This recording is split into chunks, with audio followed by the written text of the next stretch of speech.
So you decided to get your SOC 2. Congratulations! Now your auditor is going to ask you what trust services criteria you want. Huh?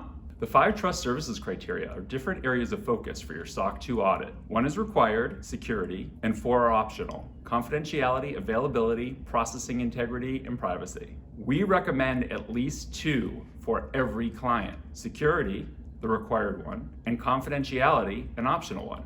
Security covers your core cybersecurity controls, personnel training, vendor risk management, and technical controls, securing your devices, networks, and accounts. These are the controls that often come to mind when you think of a cybersecurity program. Confidentiality refers to the controls that a company uses to keep private data private, like encryption. In my experience, any company with a cybersecurity program worth its salt can easily pass confidentiality. If your company is ready for the security criteria, then it's almost certainly ready for the confidentiality one. What trust service criteria do you have in your SOC 2 or wish your vendors had in their SOC 2s? Do you think just security is enough?